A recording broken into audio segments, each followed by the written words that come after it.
السلام عليكم ورحمة الله وبركاته. أعوذ بالله من الشيطان الرجيم. بسم الله الرحمن الرحيم. والصلاة والسلام على رسوله الكريم. رب اشرح لي صدري ويسر لي أمري واحلل عقدة من لساني يفقه قولي. اللهم اهد قلبي وسدد لساني واسلل سخيمة قلبي. آمين يا رب العالمين. Ramadan is a blessing, a gift from Allah subhanahu wa ta'ala. It is a month that is blessed, that brings with it many blessings, and its worship, meaning worshipping Allah subhanahu wa ta'ala during this blessed month, is a means of purification, and it is also a means of growth. It is something that increases us in our iman, it increases us in our good deeds, it increases us in our worship, in our inner strength, and the worship of this month is also a means of forgiveness. May Allah subhanahu wa ta'ala give us all the ability to make the most of this month, and may this month really be a means of purification and increase in rewards for all of us. Ameen. Allah subhanahu wa ta'ala tells us in the Quran that Ya ayyuhal ladhina amanu كتب عليكم الصيام كما كتب على الذين من قبلكم لعلكم تتقون. That O you who have believed, fasting has been prescribed upon you, meaning this is something that is mandatory on you. You have to do this, just as it was prescribed on those who came before you. And why is it that Allah subhanahu wa ta'ala wants us to observe fasts?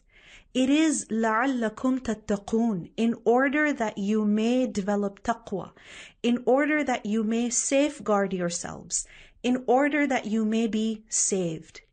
So here Allah subhanahu wa ta'ala gives us a very clear reason, a very clear objective, a very clear goal as to why He has obligated us to fast. And within these verses, within this passage, we learn that شهر رمضان الذي أنزل فيه القرآن, that it is the month of Ramadan in which the Quran was revealed. Allah subhanahu wa ta'ala mentions certain qualities of the Quran, and then He says, فَمَنْ شَهِدَ مِنْكُمُ الشَّهْرَ فَلْيَصُمْهُ, that whoever witnesses that month among you, meaning whoever is alive at that time, whoever lives through the month of Ramadan, then what should they do? فَلْيَصُمْهُ, then he should fast during that month. So fasting, which is obligatory, as we know, is in the month of Ramadan. But this fasting is for a reason. And Allah subhanahu wa ta'ala tells us that reason.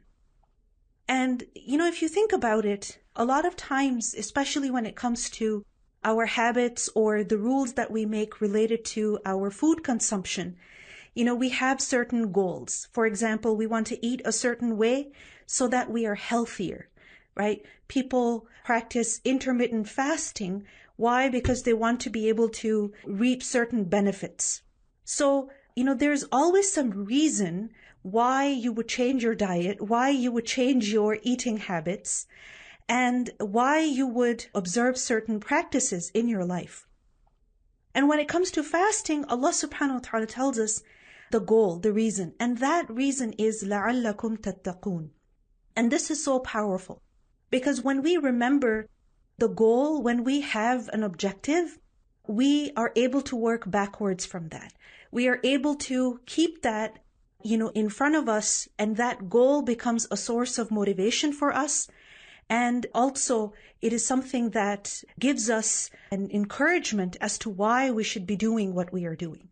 So fasting is not to make us hungry. Fasting is not to torture us. Fasting is not to make our life difficult for us. No, fasting is for a very beneficial reason, something that we are all in desperate need of, and that is taqwa. Now, what is the word tattaqun? What is this concept of taqwa? Taqwa is basically to preserve or guard oneself. But it is not just to preserve and guard oneself a little bit. It is to, exceedingly guard oneself, to take serious measures in order to protect oneself. So for example, when it comes to the winter, where I live in the winter, it can get extremely cold. So sometimes, you can't just walk outside with a jacket. A jacket alone will not be sufficient. You have to make sure that you are wearing a hat that will keep your ears warm, that will keep your head warm. You have to make sure that you're wearing gloves so that your fingertips also stay warm. Otherwise, you could get, extremely cold. You could get a frostbite. So that could be extremely dangerous. So tattaqoon, taqwa, is to guard oneself exceedingly. You need to extraordinarily protect oneself, preserve oneself. And you do that how? By putting a shield between yourself and what could be potentially dangerous for you. You put a barrier between yourself and what is potentially harmful for you. So لَعَلَّكُمْ تَتَّقُونَ, what does this mean? This means, first of all, that Allah subhanahu wa ta'ala has prescribed fasting upon us in order that we may save ourselves. Meaning, fasting is meant to save us. How is it supposed to save us? What exactly is it rescuing us from? What exactly is it shielding us from? You see, every single day, we make mistakes. Some mistakes we realize, other mistakes we don't even realize. And the kind of mistakes that we make are so different, right? Sometimes we have, bad intentions. We have the intention to hurt someone. Sometimes we may make a mistake in the way that we're talking, that we say something rude that really hurts someone, right? When we're praying salah, we're not focused. When we're thinking about our situation, we can become extremely negative. Sometimes, the way that our children behave or the way that our spouse is treating us, sometimes we can get really angry. And we begin to, show that anger and start, saying things which are inappropriate. Sometimes, we realize the mistakes that we have made, and other times we don't realize the mistakes that we have made. How often it happens that, in casual conversation, you catch yourself backbiting, right? You have that realization that this might be gheebat. Or you find yourself making fun of someone. And making fun of someone is something that Allah subhanahu wa ta'ala has forbidden us from. So the fact is that because we are human beings, because we are not perfect, because we forget, because we are weak, we keep making mistakes. And Allah subhanahu wa ta'ala is so merciful that He has obligated us to fast for this entire month. Why? So that the day-long worship becomes a means of purification for us. Because you see, when you pray salah, how long do you pray for? Maybe 5 minutes, maximum 10 minutes. But when you are fasting from suhoor all the way until iftar. So every single moment that you spend fasting is a moment that is recorded as ibadah. So imagine you are worshipping all day long. So by increasing the duration of this act of worship, what is happening by default is that our sins are getting erased. Because we learn a very beautiful principle in the Quran that innal hasanat yudhibna sayyi'at, that indeed good deeds erase bad deeds. So by obligating us to fast, what's happening is that Allah subhanahu wa ta'ala is saving us, right? He is protecting us from what? From the punishment of our own sins by purifying us. And this is one of the goals, one of the objectives of fasting in the month of Ramadan. We learn in a hadith that once the Prophet ﷺ ascended the mimbar and he said, Ameen, Ameen, Ameen. And the companions were surprised. So they asked him ﷺ as to why he said that.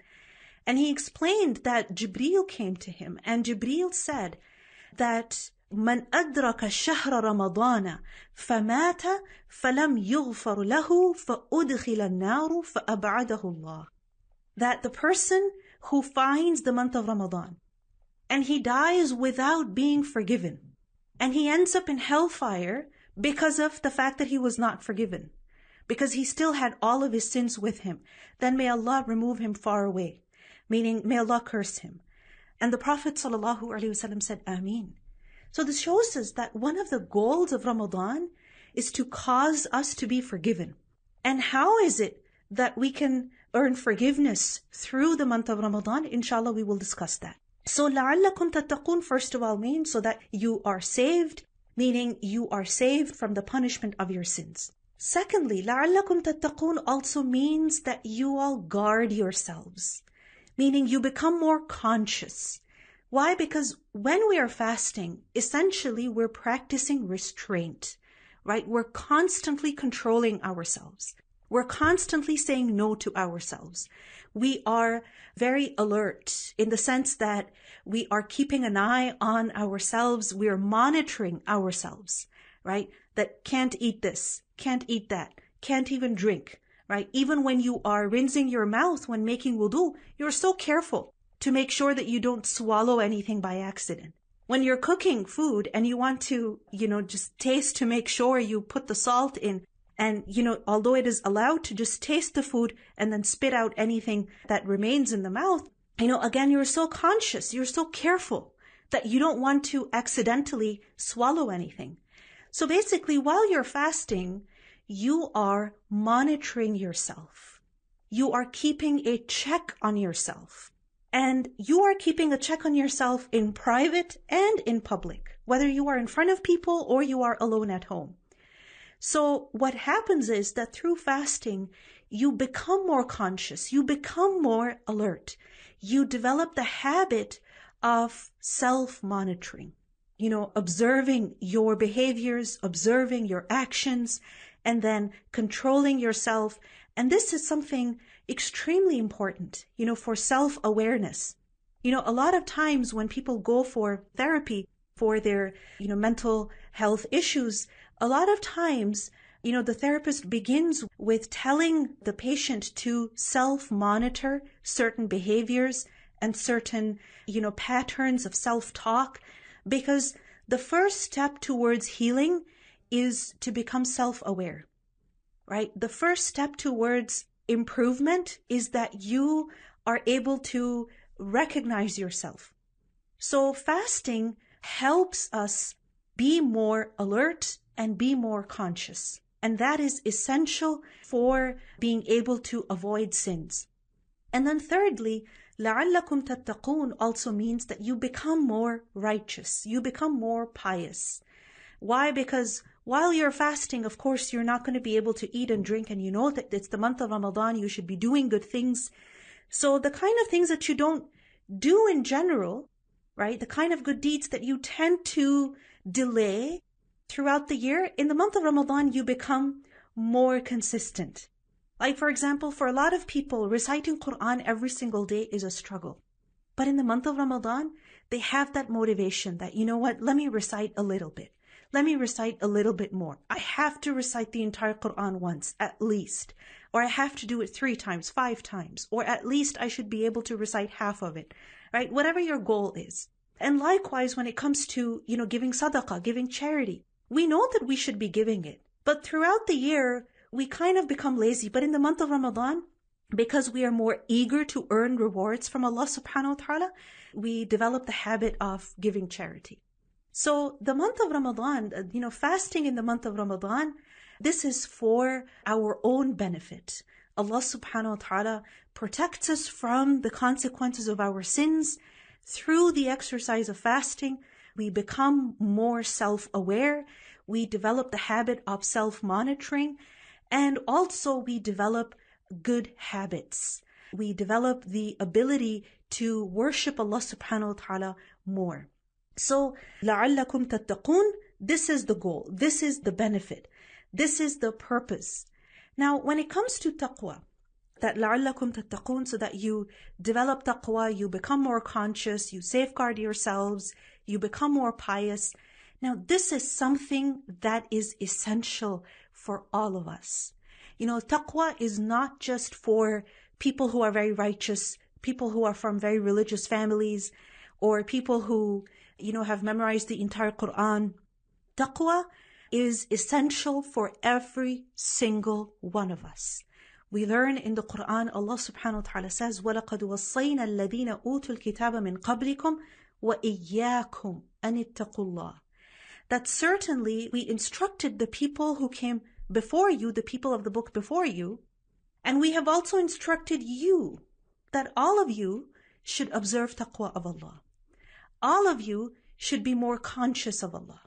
So taqwa is not just for certain people. Taqwa is relevant to all of us.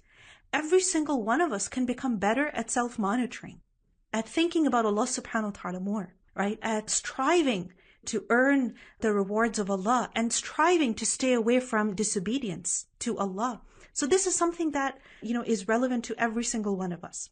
And when it comes to taqwa, remember that taqwa is a source of a lot of good. When you become more self-aware, when you become more conscious of Allah, when, there is purification, then this is something that is a source of great benefit for all of us. We learn in the Quran that وَمَن يَتَّقِ اللَّهَ يَجْعَلْ لَهُ مَخْرَجًا. Whoever has taqwa of Allah, then Allah subhanahu wa ta'ala makes a way out for him, meaning from his difficulty. وَيَرْزُقْهُ مِنْ حَيْثُ لَا يَحْتَسِبْ. And then Allah provides for that person from where that person does not even expect. And that person never imagined that they could get some benefit from a certain place, from a certain opportunity, but Allah subhanahu wa ta'ala sends sustenance to them from that place. So it is extremely beneficial for us. Now the question is that how can we make sure that we are actually developing taqwa in the month of Ramadan? That the worship we perform in the month of Ramadan truly is a source of purification for us, and it really helps us increase in our rewards, and it really helps us become more self-aware, more conscious, and conscious of Allah. What can we do? So I want to talk about 5 things right now. The 5 things that can help us, have a successful Ramadan, inshallah. And these 5 things are, first of all, sincerity. It is very, very important that we remind ourselves to be sincere every single day of Ramadan. Why? Because the Prophet ﷺ said that whoever fasts in the month of Ramadan, imanan wa ihtisaban, with faith and with expectation of reward, then all of his sins will be forgiven. And in another hadith, we learned that whoever prays in the nights of Ramadan, again, with faith and with expectation of reward, then all of his sins will be forgiven. So in both of these statements, we learn that a person can truly benefit from their fasting and their night worship when they do these things with faith and with expectation of reward. Now, what does this mean, with faith? Meaning with faith in Allah. You believe in Allah. You do this for Allah subhanahu wa ta'ala. And expectation of reward, that you expect reward from Allah, not from people. Not that people should pity you, or that people should, give you generous gifts, or that, they should treat you extra special. You're doing this for the sake of Allah Azza wa Jal. So it's incredibly important that we remind ourselves now that as we enter the month of Ramadan, let us do what we do with sincerity. And every single thing that we do in the month of Ramadan, whether it is that we are fasting, or it is that we are reciting Quran, or that we are sending gifts to our loved ones, we are giving donation, we are spending in charity, we are sending iftar, we are sponsoring iftar, we are being easy with our servants, that we give them, extra time off, or we relieve them of, extra work, and things like that. Let us expect reward from who? From Allah subhanahu wa ta'ala. We learn in Surah Al-Layl, Allah subhanahu wa ta'ala says, وَسَيُجَنَّبُهَا الْأَتْقَى, that the person who has most taqwa, the person who is very conscious of Allah, then such a person will be saved from the hellfire. And who is this person who is very conscious of Allah? الَّذِي يُؤْتِي مَالَهُ يَتَزَكَّى, the one who gives his wealth, meaning the one who gives in charity.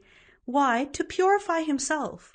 وَمَا لِأَحَدٍ عِنْدَهُ مِنْ نِعْمَةٍ تُجْزَى, not to return a favor or to give a favor so that he is repaid. No, he doesn't expect anything from people. Why is he giving charity? Why is she giving charity then? She is giving it إِلَّا بِتِغَاءَ وَجْهِ رَبِّهِ الْأَعْلَى, only to seek the face of his Lord, the Exalted, the Highest. وَلَسَوْفَ يَرْضَى, and surely he shall be pleased. Meaning when you do something exclusively for the sake of Allah subhanahu wa ta'ala, that is how you earn the pleasure of Allah.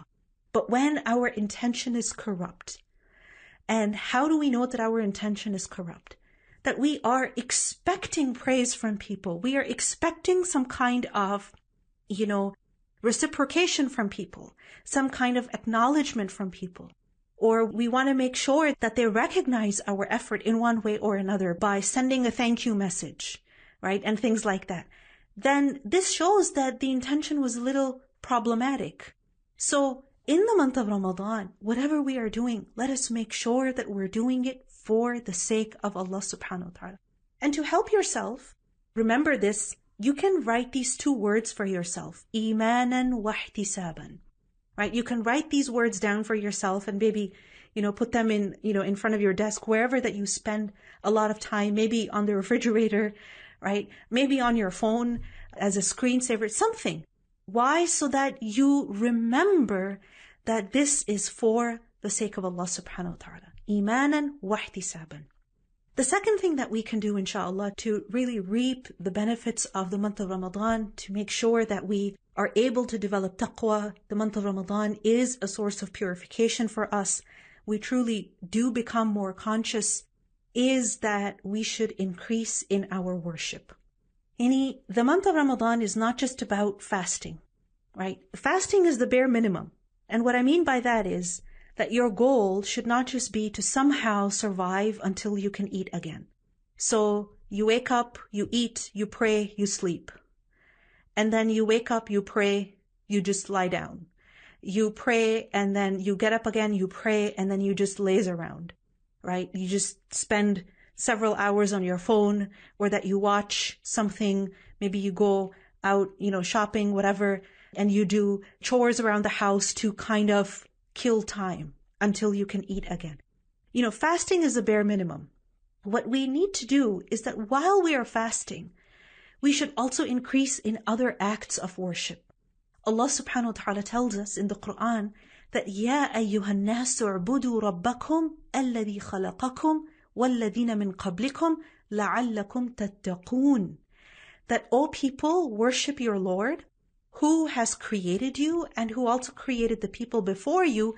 Why should you worship your Lord? لَعَلَّكُمْ تَتَّقُونَ. In order that you may become more conscious, in order that you are saved. Right? Same word has been repeated over there. So, absolutely, fasting is an act of worship. But along with that, let us pay attention to our salah, praying on time, praying in the best way, praying voluntary prayer, nafil prayer, making sure that we're performing our sunnah prayers, making sure that we are, increasing in our dhikr, making sure that we are giving sadaqah, right? Every single day, some kind of charity. Why? Because this is something that will make the fast more beneficial. It will make the rewards of the fast even more, right? It will multiply the rewards of the fast because you are already in a state of worship and then you are performing even more worship. And we see this in the example of the Prophet sallallahu alaihi wasallam that, for example, in the last 10 nights of Ramadan, he would perform i'tikaf, right? He would stay in the masjid. Why? What is i'tikaf all about? That you are staying in the masjid. You're not going anywhere else. You're staying in the masjid. Why? So that you can worship Allah, all the time, basically. The only time when you're not actively engaged in ibadah is when you are resting or when you are, eating, etc. But otherwise, the Prophet ﷺ, he would do i'tikaf for the reason that he could perform more worship. So let us think about, what we can do. And each person's situation is different, right? Some people, because of their health, because of their, family situation, they're not able to, spend a lot of time in ibadah. They need to take rest. They need to look after their family. They have to go for work, etc. But along with that, actually, there's still something that we can do. For example, salah is something that you can't leave, whether you are unwell or you are at work or you are at home. Even when you're pregnant, right, you cannot leave your salah. You may not be fasting, but you still have to pray. So think about how you can improve your prayer. how you can recite just a little bit of more Quran in your salah, how you can make your ruku just slightly longer, right? How you can beautify your salah, pay a little bit more attention, not rush through the salah. So every person, their situation is different, and it's very important that we don't compare ourselves to others. Rather, we should recognize our, circumstances and see, what am I able to do? What can I do? How can I improve my worship? For some people, this means reciting a lot of Quran. For other people, this means, praying a lot of nafil prayers. If Allah subhanahu wa ta'ala has blessed you with wealth, then think about how you can give charity on a regular basis, because that is also a form of worship. In a hadith, we learn that the Prophet ﷺ was once sitting in the shade of the Kaaba, and he was saying, Humul akhsarun wa rabbil Kaaba. They are the greatest losers by the Lord of the Kaaba. Meaning the Prophet ﷺ was swearing by Allah. He was taking an oath by Allah. And he was saying that those people are the greatest losers. So Abu Dharr radiallahu anhu, he was nearby and he got really worried. He thought, what's wrong with me? Is he saying this about me? What did I do? And, he felt really bad in his heart. And finally, he asked the Prophet ﷺ that, who are they? Who are you talking about? And the Prophet ﷺ said, Al-aktharuna amwala. Those who have a lot of wealth, they're the ones who will be the greatest losers. Except for the one who does this and this and this. And the Prophet ﷺ, pointed towards different directions, indicating that except for the one who is constantly spending in the way of Allah. And the thing is that, if you have the privilege to use the internet at this moment, you have the privilege of, having a smartphone or a computer, and things like that. You have access to electricity, you have access to fresh water. All of these are actually privileges. So every single one of us has been blessed in one way or another. Being rich does not mean that you have millions of dollars sitting in your bank account. Being rich means that you have access to fresh water. You have, all of the basic necessities. In fact, even extra things are, extra luxuries are available to you. So Aisha radiallahu anha, when she gave sadaqah, we learn in one narration about how she only had 3 dates, right? And she gave those to a woman who came knocking at her door with her 2 little girls. So she had that much food to give. So, we do have a lot, and we need to recognize that. Instead of, self-pitying and comparing ourselves to other people, that, so-and-so has such a big house, so-and-so has such a nice car, so-and-so is always traveling the world, right? So-and-so is now going out to eat over there, and now they're wearing this, and now they have that bag, and now they have those shoes, and now they have, 3 helpers, and now they even have a chauffeur, and things like that. And instead of comparing ourselves to other people, let us recognize the gifts that Allah subhanahu wa ta'ala has given us. And let us use those to benefit others. Because this is a beautiful way of drawing close to Allah Azza wa Jal. This is, a very effective way of being purified from our sins. So that's the second thing that we all can focus on. So first, sincerity. Second, worship. The third thing is that let us pay attention to guarding the tongue, guarding our tongues. And I would say also guarding our fingertips. Why? Because these days, a lot of times, communication does not happen verbally. It happens over text messaging, or it happens over, comments and things like that.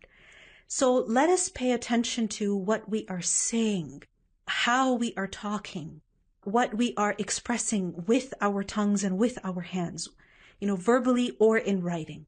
Because the Prophet ﷺ instructed us that when one of you is fasting, then they should refrain from indecent speech and also from quarreling. Meaning, do not say bad, obscene, dirty things. And also do not argue. Do not quarrel. And if somebody should fight with you, meaning if someone should argue with you, or if someone uses foul language with you, then you should say, I am fasting. Meaning, you cannot allow yourself to say bad things with this tongue while you are fasting. In another hadith, we learn that whoever does not give up lying, right, and evil actions while fasting, then Allah is not in need of this person leaving his food and drink. The point of fasting is not just to avoid food and drink. The real goal of fasting is to avoid sins. So you have to, really pay attention to yourself, inshallah. And this goal we can set for ourselves, that I have to guard my tongue. And, guarding your tongue begins at home. It begins at home. It begins with our family.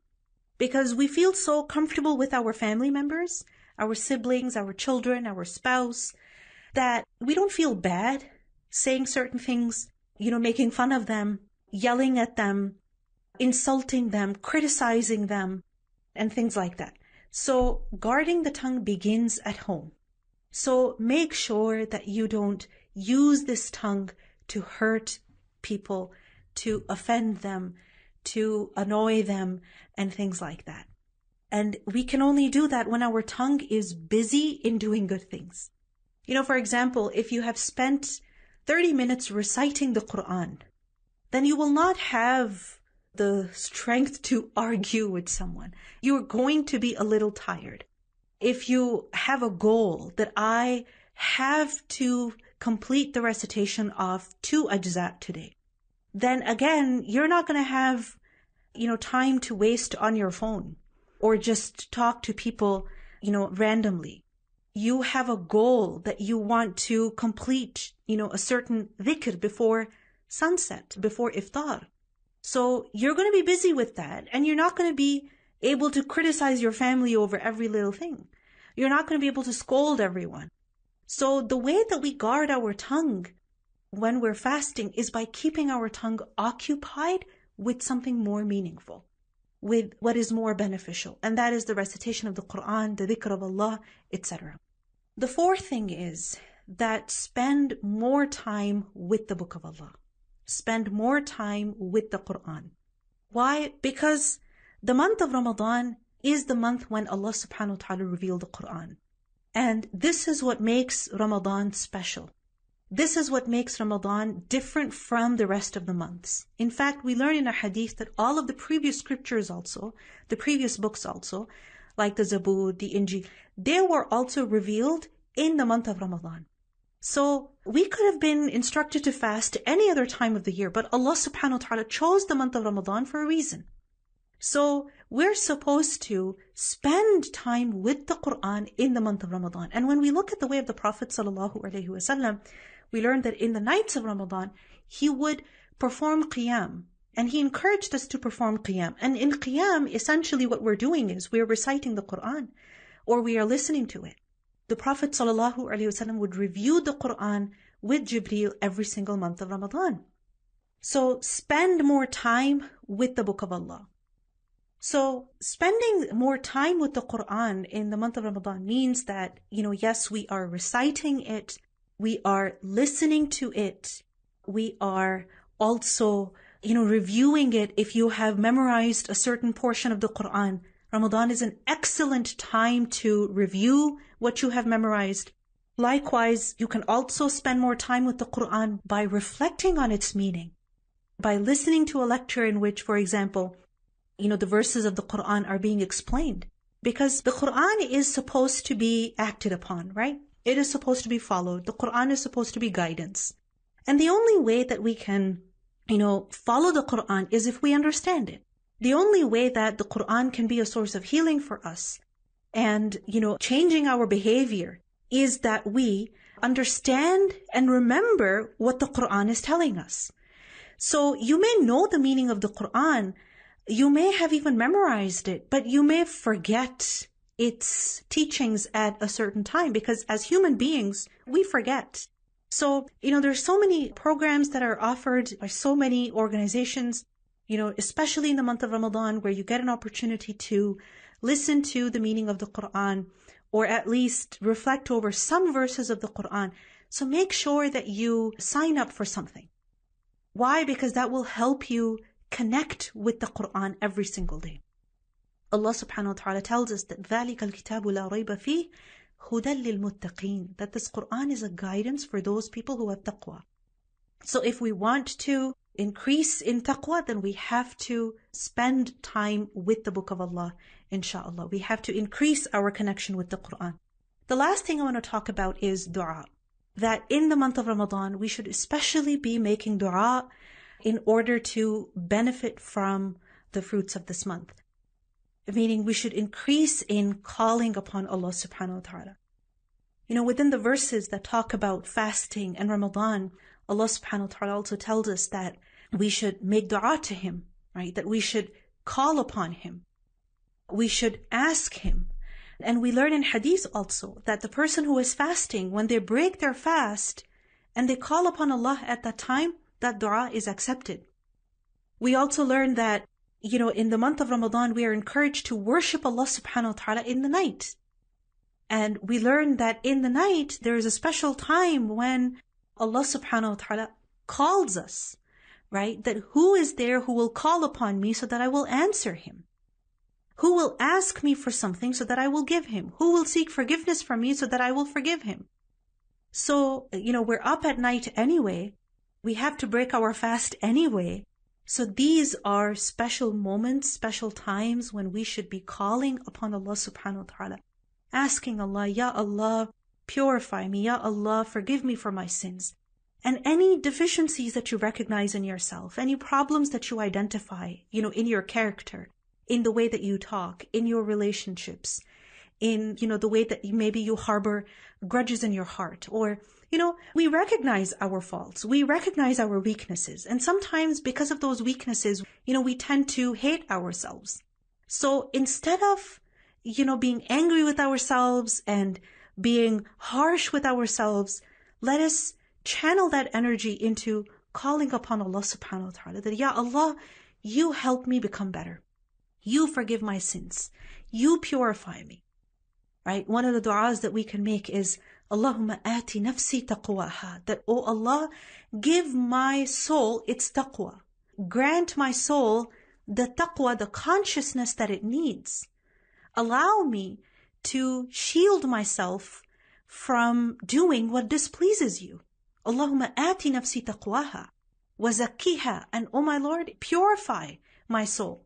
Anta khayru man zakkaha. You are the best to purify it. Anta waliyuha wa mawlaha. You are its protector and its guardian.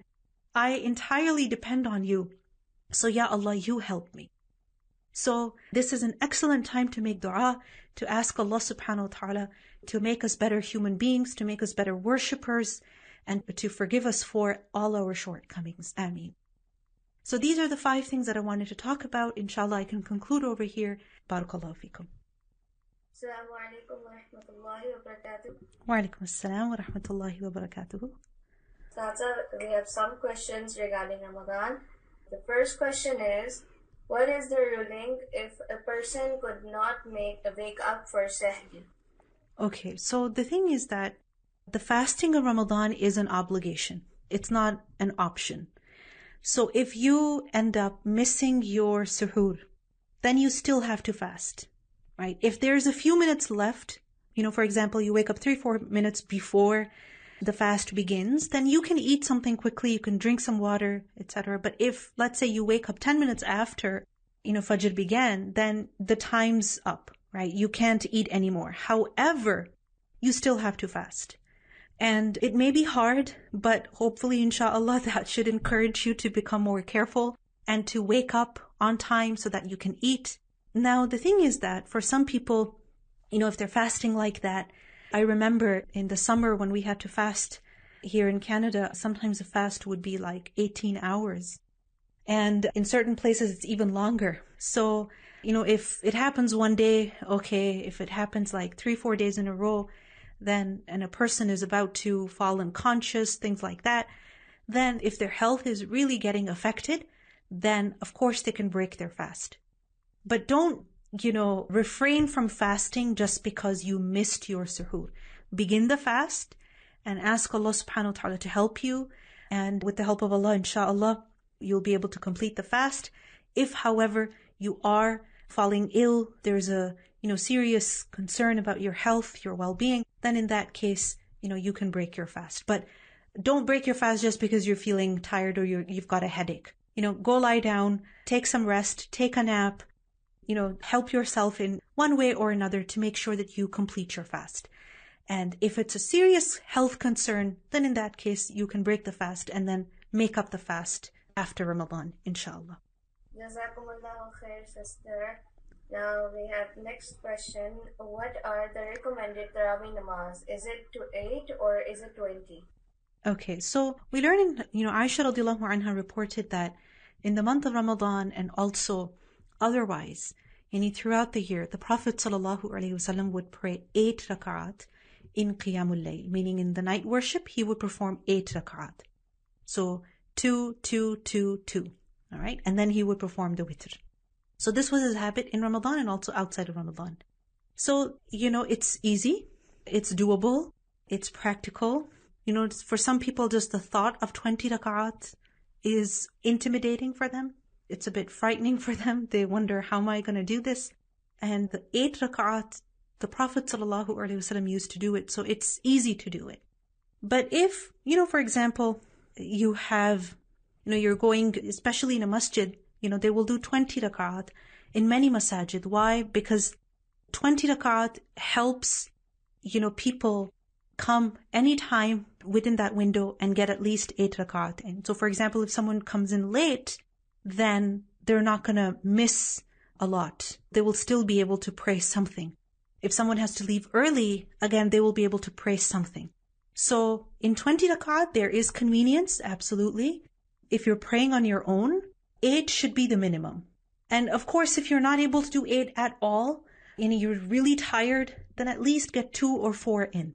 But remember that there is no number that the Prophet ﷺ specified. Meaning when he was asked about the night prayer, he said, pray it as 2 and 2 and 2, meaning pray it in sets of 2. He didn't say pray 10 or pray 16 or pray 30 or pray 20 or only pray 8. He did not specify a number. He taught us the methodology, right? The way of performing the night prayer. And the number, he left it open to us. And the thing is that, some nights you have more energy, you can pray more. Some nights you don't, so you can pray less. But every single night, perform some qiyam at least, right? Something, whatever Allah subhanahu wa ta'ala gives you the ability to do. Inshallah, wallahu a'lam. Jazakumullahu khair. The next question is, completing Quran along with reading its meaning once is better, or completing 2 to 3 Quran is beneficial in Ramadan? So when it comes to the recitation of the Quran, of course, the more you do it, the more rewardable it is. So I would encourage you to do both. So for example, if you are able to, recite easily a lot, then yes, recite 3 times the entire Quran, recite 5 times, whatever you are able to do. But along with that, spend maybe 10 minutes, 30 minutes a day, how much ever that you can do, but spend some time reflecting on the Quran as well. And you do both. Okay? It's not either or. It's supposed to be both. All right? Inshallah. Wallahu a'lam. Jazakumullahu khair. The next question is, do we have to feed the poor for missed fast due breastfeeding or pregnancy if we couldn't make up before next Ramadan?